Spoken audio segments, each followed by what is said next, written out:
Alone, in a desolate frozen palace, Lucia, the princess of the blue world, slumbers. Soon she will be besieged by visions of devastation, death, and the destruction of the silver star gently hovering above.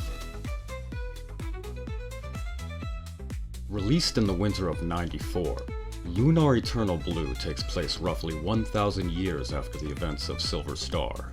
The time of the Dragon Masters is long past, and now the cult of Althena controls the entire realm. Welcome to my dojo. Scenario writer Kishigima took inspiration from Journey to the West and Sun Wukong's inability to escape the fate of the Buddha's palm, translating to a laser-focused mission, guiding Lucia towards the holy city of Pentagoulia as she is chased by the Dark Lord Zophar. Both of these games have recently gotten a remaster on Steam. However, we will be focusing primarily on the Sega CD release. This isn't a teardown of the remakes. In fact, if you are new to this series, then that's where I'd recommend starting. It is the most accessible and least expensive way to get into the franchise. Not only has the art and animation been upscaled and even redrawn in some cases, it also comes with new comfort of life features to allow sped up level grinding, since the average fan of the series is easily pushing 40 at this point. However, going in, you should be aware that these remasters are based off the PlayStation 1 version, an upgraded port of Saturn's release, that version itself being a remake of the original. These remakes have always focused more on Silver Star, with Eternal Blue getting a bit less attention, which is still more than we can say about Lunar 3 Magic School, the latter being its own iceberg we'll discuss at a later date. The attention was warranted, however. While Silver Star is a decent introductory RPG for its time, the game is very basic and unrefined, with its sequel being an upgrade in every way. Silver Star being the Final Fantasy IV to Eternal Blue's 6. Still a charming game, it was also in desperate need of a remake, resulting in Silver Star Complete for Saturn and then later PlayStation. The problem is, Silver Star Complete was so good, it influenced the remake of Eternal Blue, resulting in changes that ultimately take away from the original. These can be minor shifts in tone, but also a backwards move in the leveling system that we will get to in a bit. Most of this could stem from bad timing. Both Saturn remakes were originally scheduled to be sold in the West, but Sega's shift to focus towards the Dreamcast halted these plans, and may have caused a drastic drop in funding for Eternal Blue's production. This resulted in third-party assistance and a final release filled with bugs and cut content. Eventually, both games would come stateside for PS1. However, once again, Lunar 2 faced massive delays, coming out nearly a year later than the pre-sale date. An essay like this should stray from subjective experience, but if you could humor me for a moment, I'd like to take you back in time. Even from an early age, art and animation was always my main passion, mostly getting influence from hyper-aggressive and violent 90s comic books. Anime and manga, however, were very rare to come across in the wild, even though I was lucky enough to have access to stores like Another Universe. Ranma, Guyver, even Gunsmith Cats all found a place on the shelf. Princess of Darkness? I was probably too young to be reading that one. This was the age of tape traders, so the majority of my influences actually ended up coming from games and magazines, the latter being the much more affordable option. I'd spend hours trying to imitate the art in these Game Informer previews. I really like that vein right there. Titles like Guardian's Crusade, Valis, Lucian's Quest, all having a major influence. Simultaneously, I had started getting into story-driven RPGs in place of the arcade games that ruled the landscape. These two interests would collide one day when a random friend on the school bus wanted to make a game trade, and that's when I acquired Lunar Eternal Blue, which arguably had the biggest impact of all. Something about the costumes, the style, those legs, I fell in love with it instantly, which of course led to creating my favorite Sonic OC, Do Not Steal, Ami. And while reviving this character as an adult is meant to be taken as a joke, it's still a love letter to Lunar and the games that influence my current work. with this channel existing as a way to get readers and non-readers alike into some titles they may have never gotten the chance to see, either due to obscurity, rarity, or even a language barrier. We open on the blue star, the dead Earth. In an age long ago, Athena brought life to the moon, transporting humanity to their new home while leaving the Earth to slowly heal. In the new world, she bestowed half of her power to the Dragon Knights, generational warriors who would protect the Silver Star. Back on the blue planet, she created Princess Lucia and placed her in hibernation, awaiting the day she'd need to be reawakened to reunite both worlds. However, Lucia is revived early, struck by a vision of Lunar's demise, and this is where we first start seeing the differences in art direction.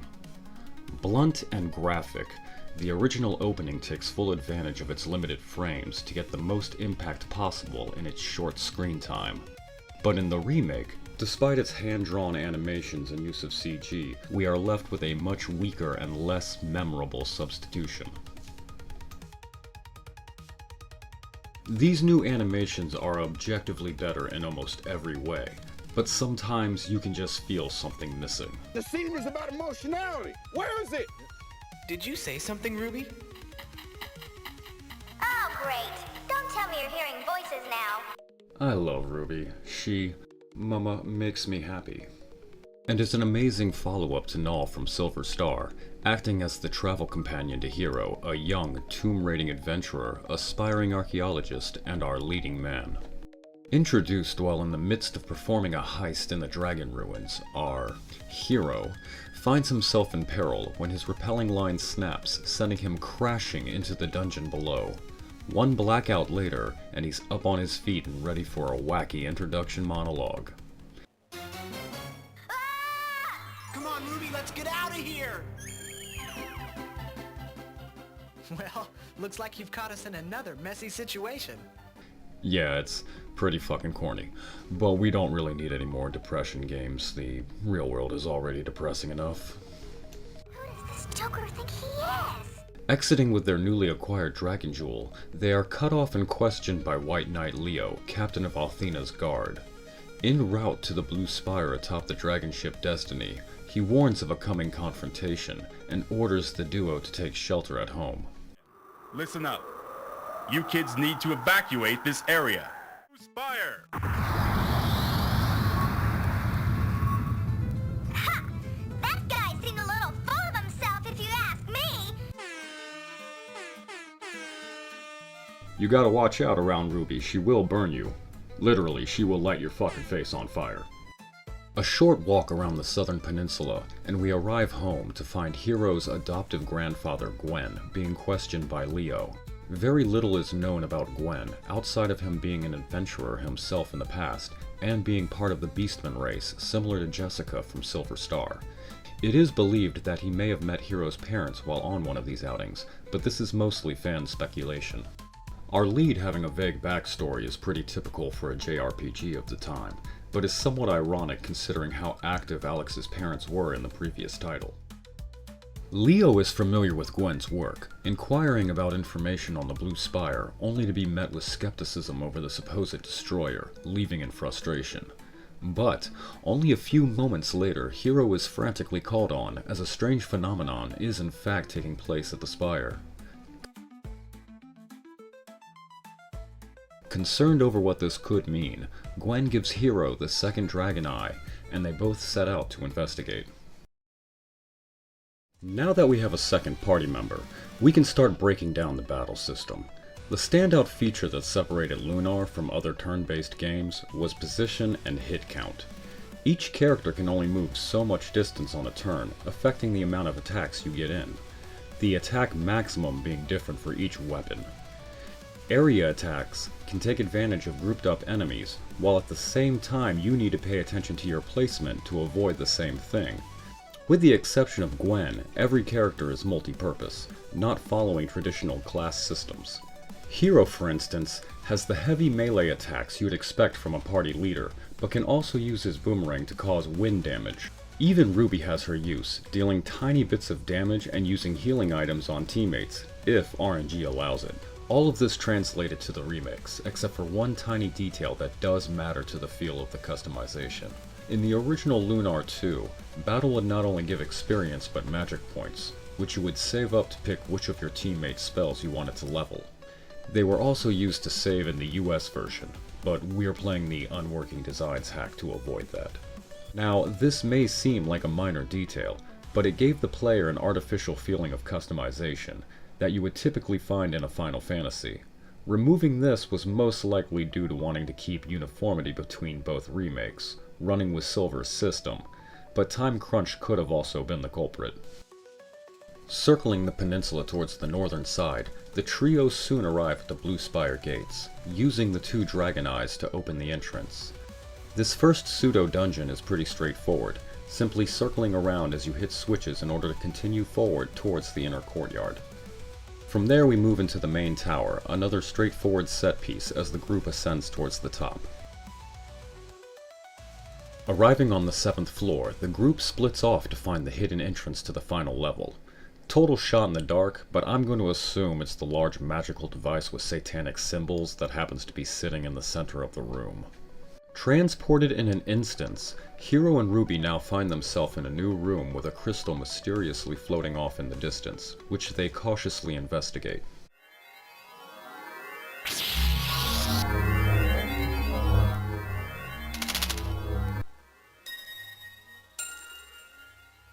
And now we are formally introduced to the main driving character to our plot, Lucia. Put some clothes on, girl, this is YouTube. And of course the two of them are nervous. Who wouldn't be? She's gorgeous. 10 out of 10. Would marry her. It looks like a girl.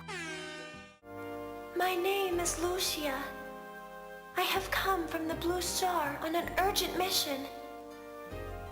Your world is in grave danger. I must see Althena immediately.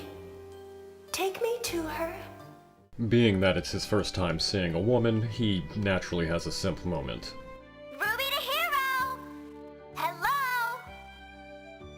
She's the most beautiful girl I've ever seen. I get where you're coming from, but you do live alone on an island with an old man and a cat. A bit robotic at first due to her life in solitude, Lucia is direct and to the point, insisting Hiro take her to meet with the goddess Athena immediately.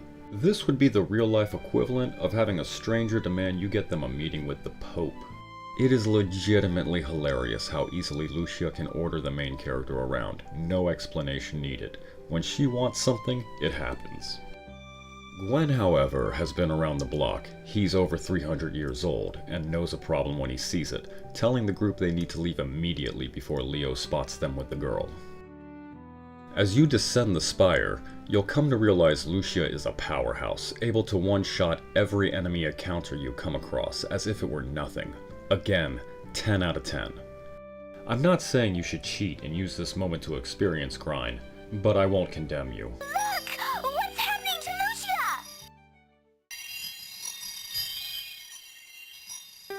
Is this Althena's world?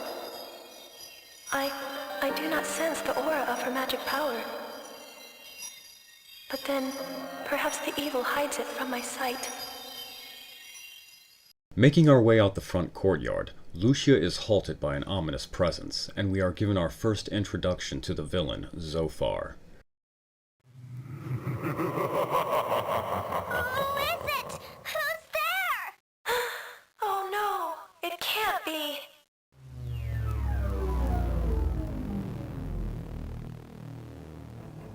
My, sweet princess of the Blue Star, welcome. It's so far. To say this game does not fuck about is an understatement. The story is simple and stays on path, and wants you aware of the threat right from the start.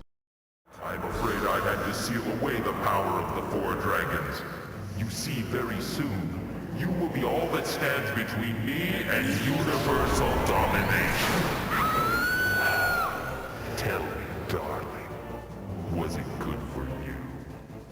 Now that I've stripped you of your power, you are nothing more than a helpless bug, waiting to be crushed. Her powers now bound and stripped away, Lucia is defenseless in battle, relying solely on Hiro to protect her. Slowly, she will regain use, but for now, she'll remain constantly on the run in battle, in line with the story's themes. Having fainted, the squad reacts quickly, attempting to take off for their home where Lucia can be better treated, but are stopped by the now living stone guardians that have awakened. We strap on and prepare for our first boss battle.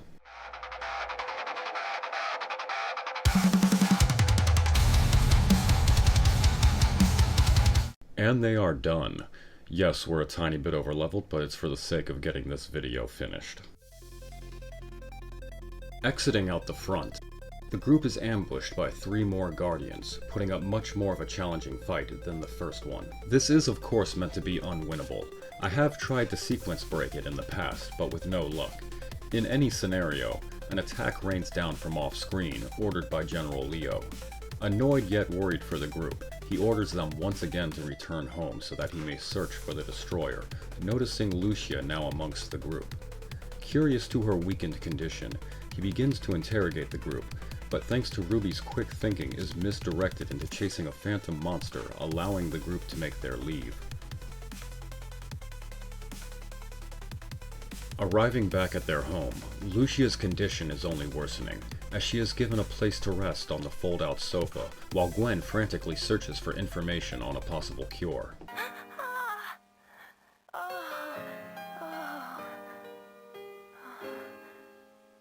So far is the essence of evil. If he regains power, your world will be destroyed. His strength grows by the second. I came... Yeah, we know. Having tried nothing and run out of ideas, Gwen tells us of a young healer by the name of Ron Farr.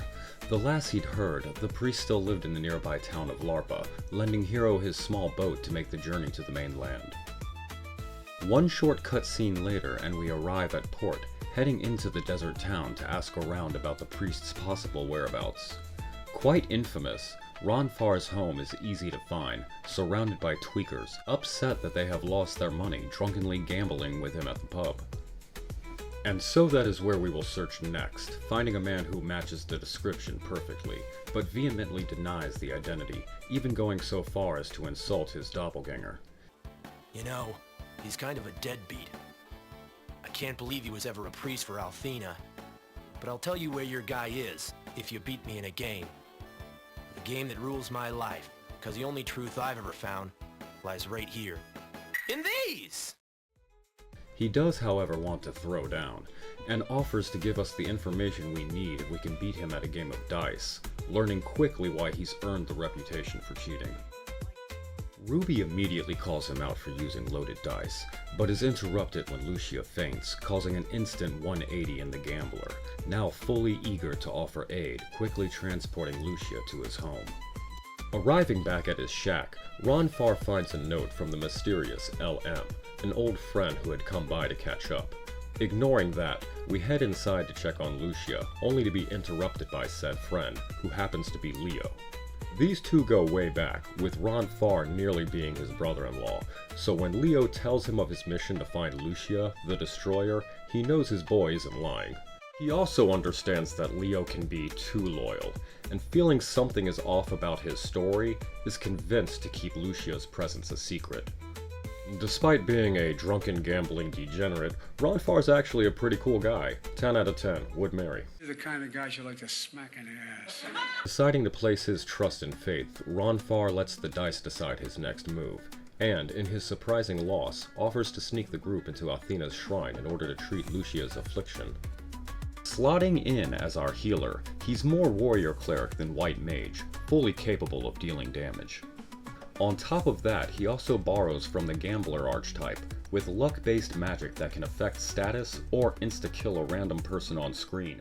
Our new ally leads us out the back, and through a secret mountain pass towards Athena's shrine, where he quickly gets to work on his prayer, only to fail in his first attempt. This setback dredges up memories of his past inability to rescue Leo's sister Mari from a similar enchantment. I just need a little more power. Hold on, Mari. Fight, Mari. Fight! Stay with us. I won't let you give up. Mari! Whatever the fuck that was, it gives Ronfar the motivation to try again, partially succeeding, ending Lucia's pain and allowing some of her powers to return. The group is then promptly discovered and kicked out by the head priest, deciding to head back to Ronfar's once more for the night. The next morning we are awakened by Ruby, in a panicked state after finding Lucia's bed empty. Despite her jealousy, she is genuinely worried that Leo may have kidnapped her, and the two set out to find her, leaving a hungover Ronfar behind. Asking around Larpa, we soon discover she's left a trail of confusion, while also having a somewhat positive impression on the townsfolk. With a little help, we soon find her staring off into the distance, when she hits us with her sudden desire to part ways. I must go now. Hero, I will never forget you. And like that, she is on her way with zero argument to be had. Dejected, Hero and Ruby prepare to head home, having completed their obligation, only to be frantically stopped by Ronfar.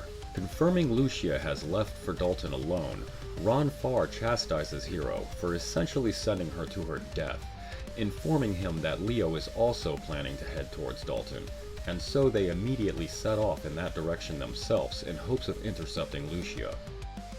Chief, take a look. Isn't that Lucia? But you must believe me. My story is true.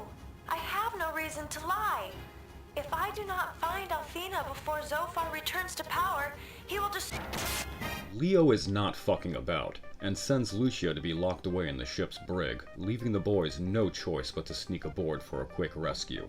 And by sneak aboard, I mean they walk through the front entrance and stab every guard in the way. Easily storming their way down into the lower levels of the ship, they overhear Leo questioning Lucia on her true purpose. Unwilling to give him a straight answer, Leo informs her of his duty to execute her, and she will be well hung in the morning.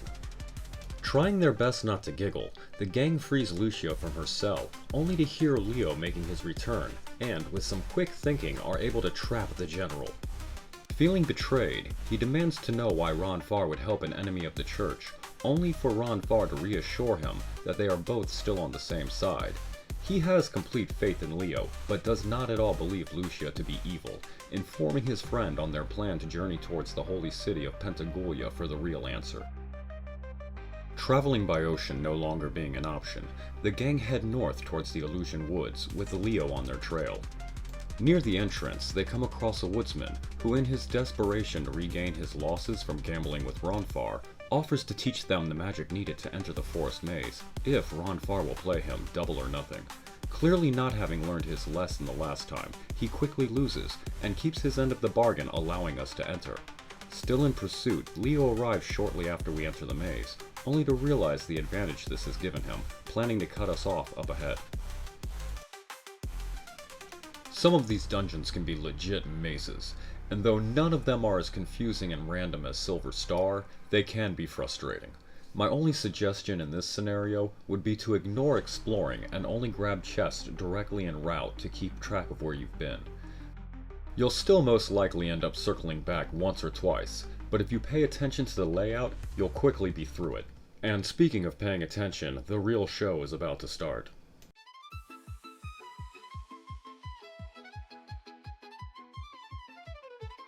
Now for the real best girl to make her entrance. Not only is Jean drop-dead gorgeous, but she also serves as the fast-attacking DPS of the group, and has an assertive personality you just can't help but fall in love with. 10 out of 10, would marry. Jean's dancing naturally translates into a strangely effective martial arts style, and while she is confused by her own power, having locked away her memories of the past, she is more than happy to lend us her skills when members of her troupe are sucked down into the earth by monstrous vines. Bringing that muscle mommy energy along, she will become your most aggressive attacker, being able to get in faster and cover more distance than her teammates, in turn allowing them to focus on healing and heavy damage. Paired up with her stat-damaging magic, she can seduce and poison the enemy, or even leave them in a state of dance-dance confusion. The now fully rounded party quickly encounters their first real boss battle of the game, Plantella. She is not the hardest of bosses, but if you allow her to stay in Phase 1 for too long, you will be hit with a group poison attack that can quickly take out the entire party. The real strategy here is to simply use your heaviest attacks right from the start, dropping her HP enough to force her into her less dangerous attack phase. The most important thing to remember is to make sure Jean gets the last hit in to keep her dance animation going. The troop rescued, Jean now informs their leader, Gibbon, that she thinks it's time for her to move on and start figuring out her past. Having practically raised her, he understands how these repressed memories have haunted her, giving her his blessing and suggesting she seek out the martial arts master, Lun. Continuing north across the Madaria Plains, the group soon arrives at Takar and finds the road blocked by the cult of Althena.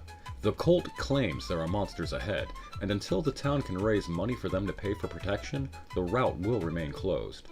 I hadn't mentioned the cult up until this point in time since they have not directly interfered with our progress, but as you journey town to town, you will notice their shady practices going on in the background.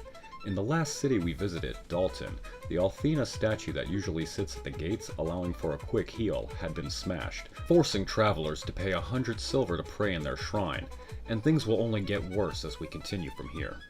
We run into a mysterious hooded girl who offers to help, if we are willing to humor her, and face her magic trial at the dilapidated manor outside of town. With no other alternatives, we agree and soon find ourselves entering the mansion. Much smaller than the last dungeon, the manor is only 3 simple floors with pre-planned encounters each meant to test your magic. The first enemies being dealt with using Hero's wind attacks, followed by sleepy Susus who are weak to Ronfar's sleep spell, and ending with the 3rd floor enemies being weakened by Jean's luscious legs. It's an interesting trial, but I personally think they could have switched up the enemies to make it less monotonous. Our last trial awaiting us in the attic, we are hit by one of the minor changes in the Saturn version that convinces me it was rushed. Not the most important of details, but this fight had original albeit cheesy theme music. In the Saturn's case, it's just the generic boss theme.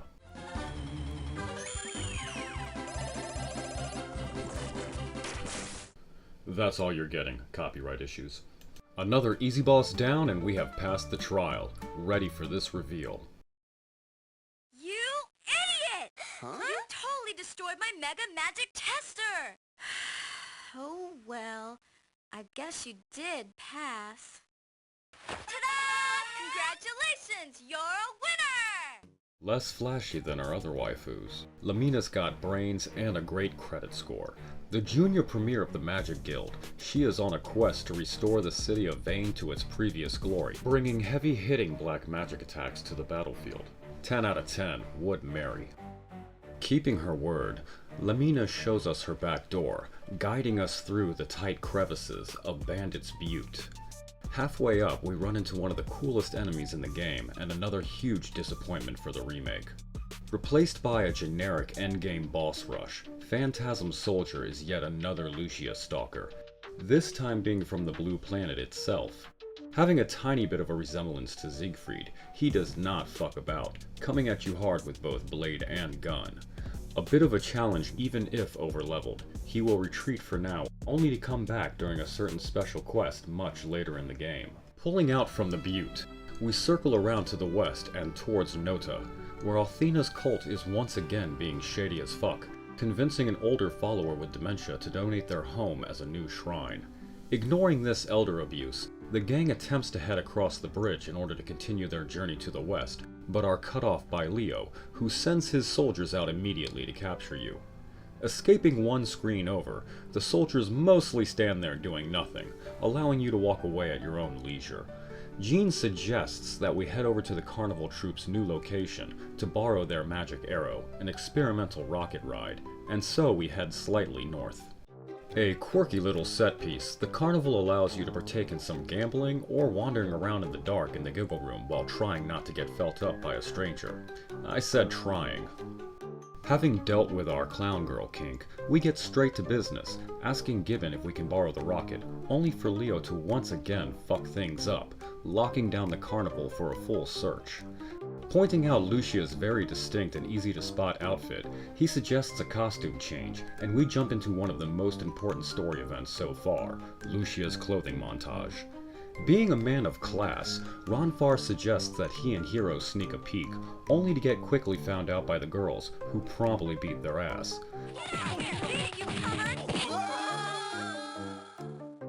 Totally worth it, because that new look is fresh. Again, 10 out of 10. Despite the costume change, it takes Leo all of 2 seconds to spot the gang, as they attempt to flee in the Red Rocket. Not to be made a fool for the 4th time, Leo changes their course with some quick rock-hard magic, and with a mighty thrust, the rocket blasts off in the completely wrong direction. There's the personal discomfort receptacle in the stain. The what? The barf bag! Oh no! Landing atop the Mystic Ruins, Lucia finds a magical gate that only Athena's magic can access. Once inside, a machine activates as we are shown the history of Vane's destruction and introduced to a ghost from the past. The world will once again be mine on a delicious half-shell. And you can't stop me, Lucia. How do you know who I am? Oh, where are my manners?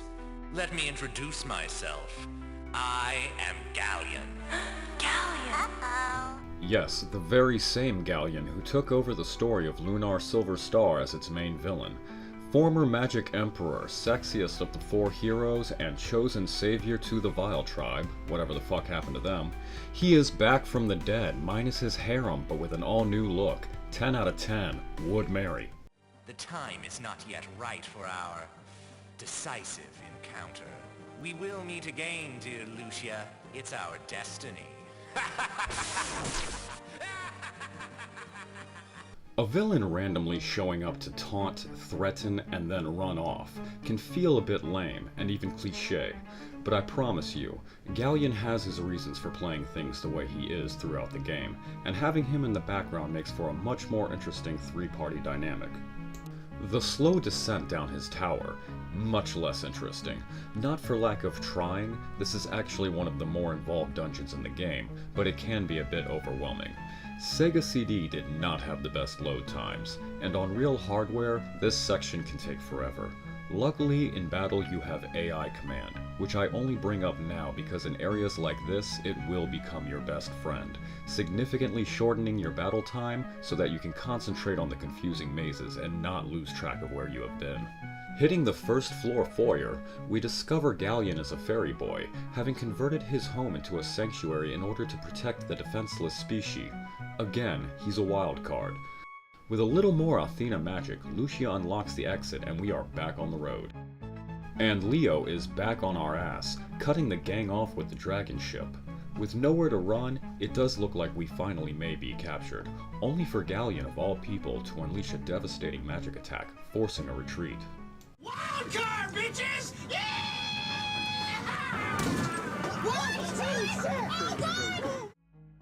Now freed across the Dalton Bridge, we check in on this game's version of a side quest. Again, Lunar 2 is about always moving forward. It does not want you wasting time killing rats in a basement. When an inebriated man at the bar asks you to make a delivery, you are free to waste your time, slowly walking the package across town, waiting for load screens, only to be rewarded with 10 silver, essentially nothing. And you can do this as many times as you want, because the game is trolling you, and knows that you are wasting your time. I just packaged the souvenir. Ruby has deep pockets, and now that we have junk, it's the perfect time to start letting her carry our spare items.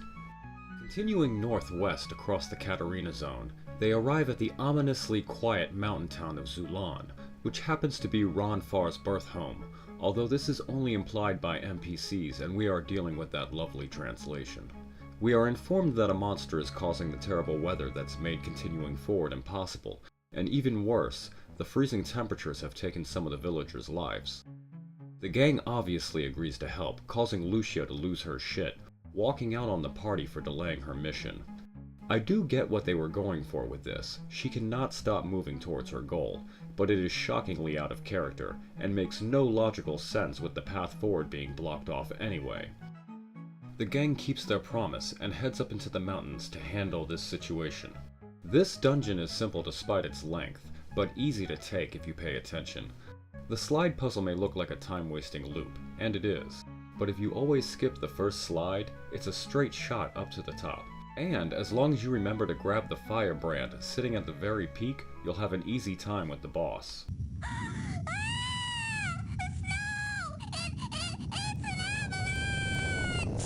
Hero, please open your eyes. For me? And with perfect timing, Lucia is back to save the party from their own stupidity. I know. Never said the writing was infallible. Po Buddy's nerfed. Fully healed up, we head into battle. Another straightforward boss fight. Just hit him hard with Hero's Po Sword, and Lamina's fire attacks, and make sure not to stay bunched up.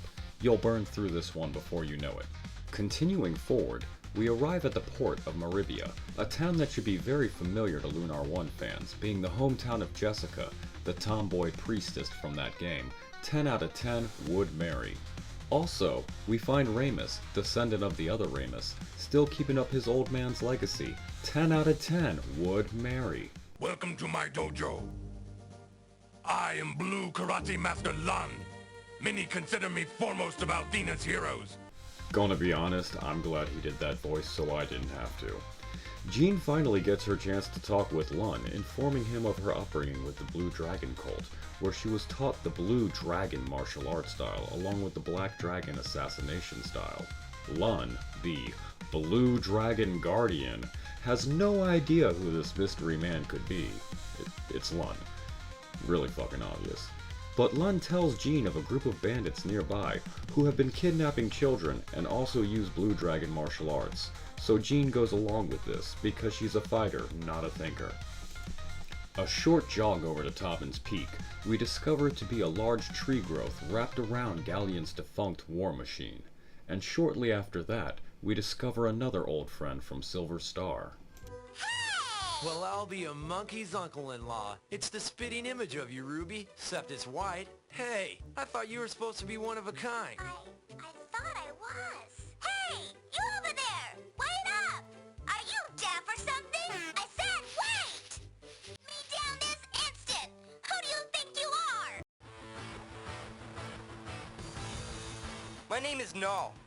What are you doing on my property? I don't welcome trespassers. So you'd better have a good story. Null, the squeaky-voiced baby dragon, has grown up into a 1,000-year-old squeaky-voiced teen, rocking a sweet punk anime mullet. 10 out of 10, but I don't practice bestiality. Warning us not to follow, he leaves, and so we follow. No strategies for this one. It's better you get lost here.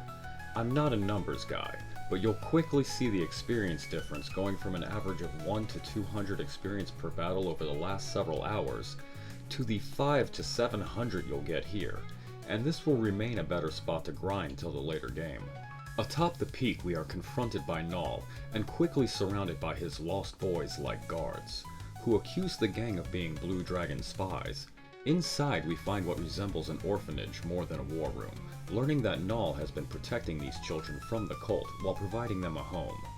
After a heated back and forth, he decides to let the gang prove they're not working with the enemy, giving us a suspected location of the cult being the sewers of Maribia, and holding Lucia as collateral until the kidnapped children are returned. Ruby rightfully questions why Null hasn't done this himself, to which he calmly explains, "Shut the fuck up," and so we do, heading down the lift and back towards Maribia. Having knowledge of Silver Star's events, we head to Ramus's to ask about that passage under his shop, and he wants nothing to do with it, claiming that his employees keep hearing noises coming from the basement. This Ramus does love money as much as his ancestor, but he's much smarter when it comes to risking his life for it. Heading down, we enter into the sewer, and it's a sewer.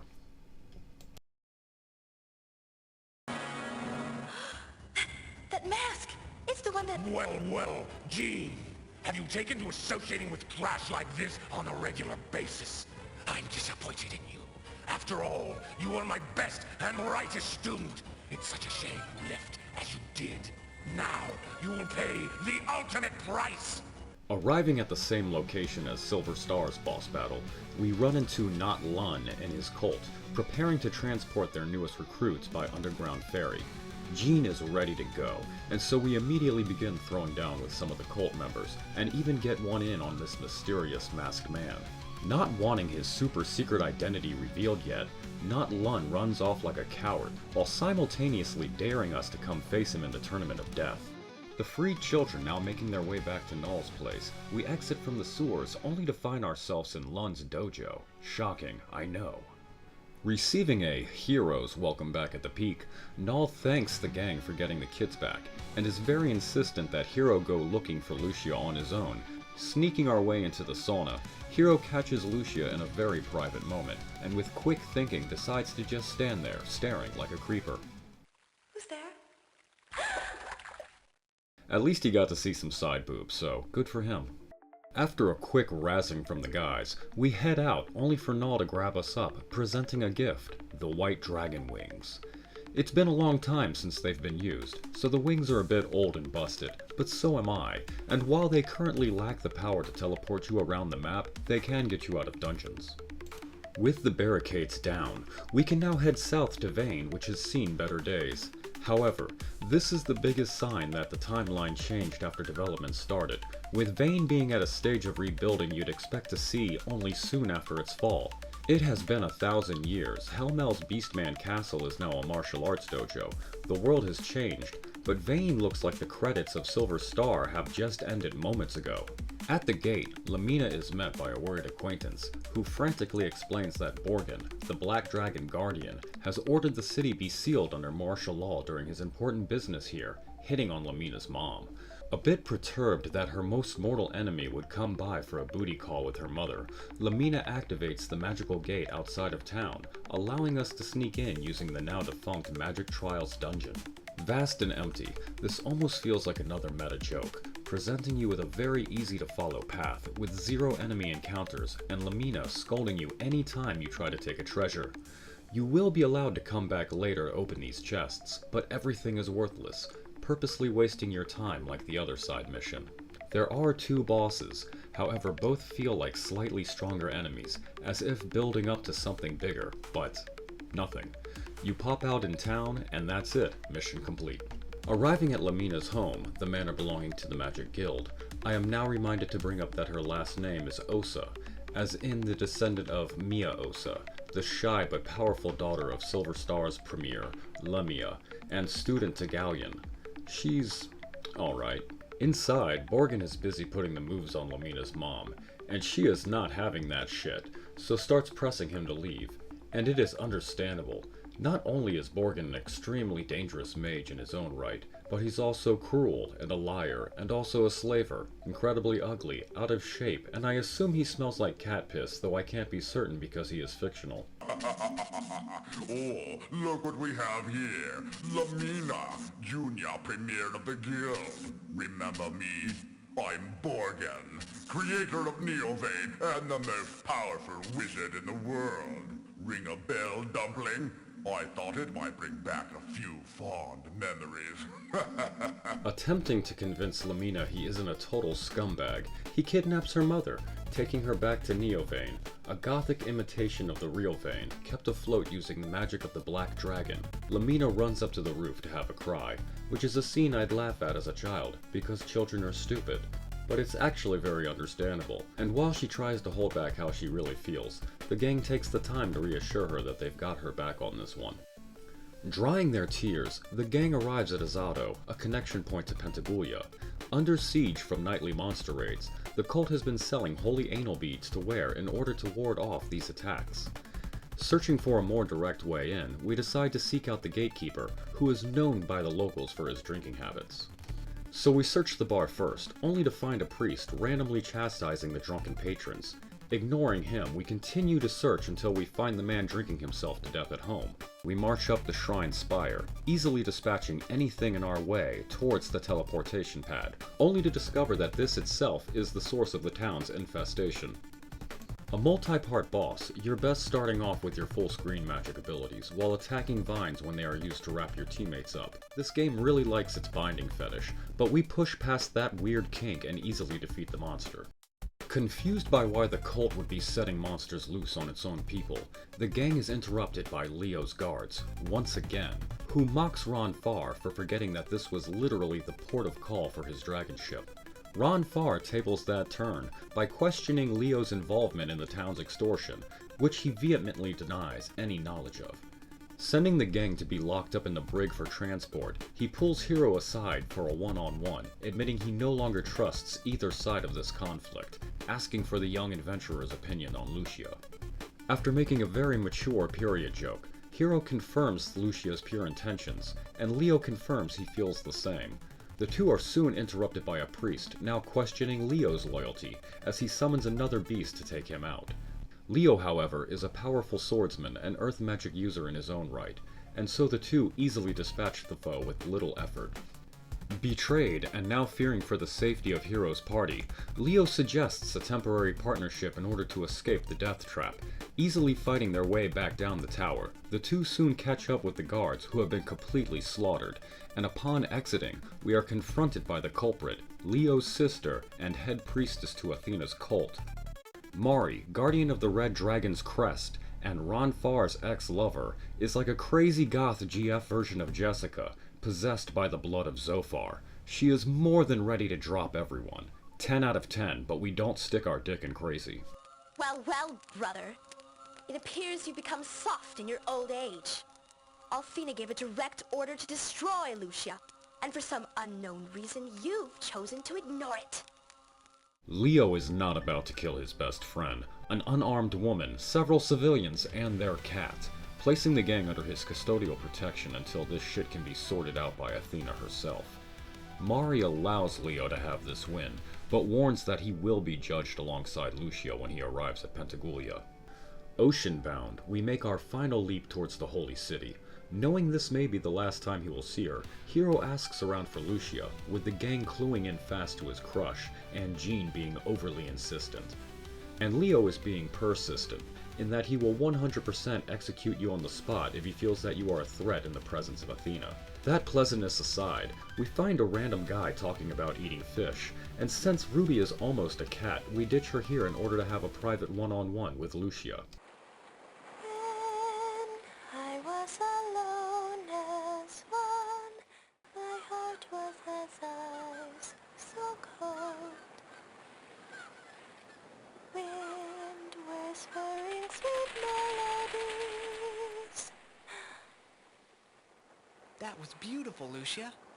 Althena herself couldn't have sung it any better. But you seem so sad. Once we reach Pentagoulia, you can meet with Althena, and your mission will be complete. You should be happy. You don't understand anything. But, Lucia... You don't have a glimpse of what's really at stake here. What's wrong, Lucia? I thought that you were...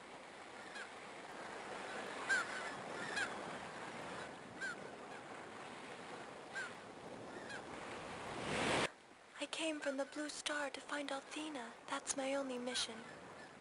Zophar can't be allowed to return to full power. We must find a way to prevent his return, even if it... No. I will not allow my emotions to cloud my judgment.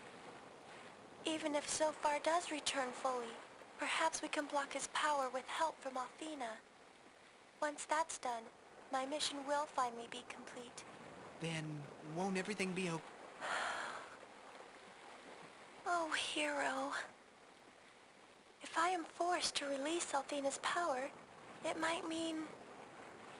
Lucia? I can't stop thinking about what will happen if... Oh, what's happening to me? Why does my heart feel so heavy and my mind spin with possibilities? Why can't I accomplish the task I've set out to do? I don't understand. Oh, Hiro! You can't possibly understand. Leave me alone!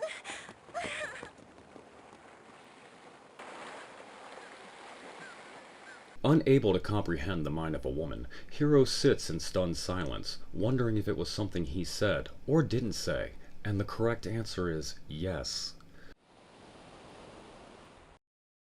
Hiro, what's wrong with Lucia? Why is she crying? Ruby arrives topside, concerned with what may have transpired, but gets nothing in response as the ship begins its slow, ominous approach towards their final destination, Pentagoulia.